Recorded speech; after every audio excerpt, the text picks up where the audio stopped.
Hello students, welcome to the PNT coaching classes learn easily and smartly. तो आज हम पढ़ने वाले एक क्वेश्चन जिसमें बोला गया है what is federal government system. तो इस क्वेश्चन का मतलब है फेडरल गवर्नमेंट सिस्टम क्या है।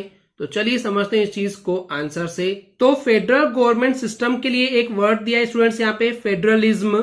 तो फेडरल गवर्नमेंट सिस्टम को ही फेडरलिज्म बोलते हैं स्टूडेंट्स। ओके, तो फेडरलिज्म क्या है? एक ऐसा सिस्टम है गवर्नमेंट का जिसमें पावर डिवाइड किया जाता है सेंट्रल अथॉरिटी को, सेंट्रल अथॉरिटी यानी कि सेंट्रल गवर्नमेंट को, सेंट्रल सत्ता को, एंड उसके अलावा बहुत सारी कॉन्स्टिट्यूएंट्स होती है, कॉन्स्टिट्यूएंट यूनिट्स यानी कि state government and local governments को भी पावर्स यहाँ पे डिवाइड किए गए हैं। जैसे कि हमने यूनिटरी सिस्टम ऑफ गवर्नमेंट में पिछले क्वेश्चन में देखे थे कि वहां पे सिर्फ और सिर्फ पावर जो है वो सेंट्रल गवर्नमेंट को दिए गए थे, लेकिन उसके बाद फेडरल गवर्नमेंट सिस्टम आया जहां पे जो पावर्स है वो डिवाइड किए गए थे सेंट्रल अथॉरिटी यानी कि central government and state government and local government के बीच में। तो यहाँ पे सिर्फ और सिर्फ पावर्स जो है वो सेंट्रल गवर्नमेंट के पास नहीं होते, इक्वली पावर्स को डिस्ट्रीब्यूट किया जाता है central government, state government and local government के बीच में। तो यहाँ पे स्टेट गवर्नमेंट और लोकल गवर्नमेंट के लिए यूज किया गया है कि बहुत सारे कॉन्स्टिट्यूएंट यूनिट्स थे। ओके स्टूडेंट्स, इतना क्लियर है।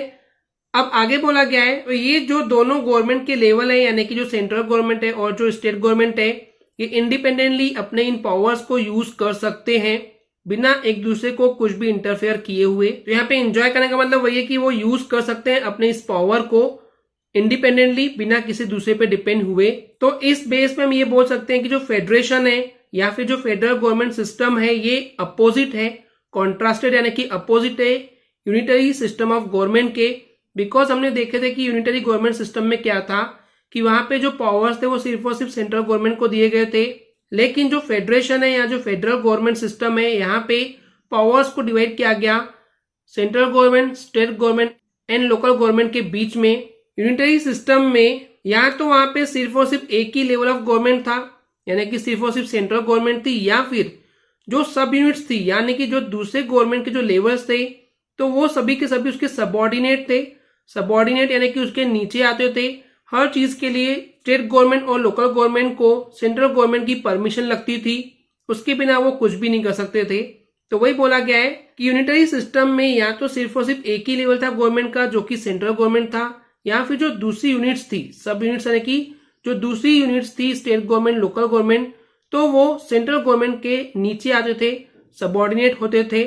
सबऑर्डिनेट यानी कि उसके नीचे काम करना, और वहां पर जो सेंट्रल गवर्नमेंट थी वो पास करती थी ऑर्डर अपने सब यूनिट्स के लिए, या फिर आप बोल सकते हैं लोकल गवर्नमेंट के लिए अपने स्टेट में, प्रोविंशियल यानी कि अपने स्टेट में, अपने देश में वो ऑर्डर पास करते थे। कौन? सेंट्रल गवर्नमेंट ऑर्डर पास करती थी लोकल गवर्नमेंट के लिए कि आपको ऐसा करना है, आपको ऐसा नहीं करना है। तो कुल मिलाकर के जो लोकल गवर्नमेंट थी वो सेंट्रल गवर्नमेंट के नीचे आती थी in the unitary system of government. लेकिन फेडरल सिस्टम में ऐसा नहीं है।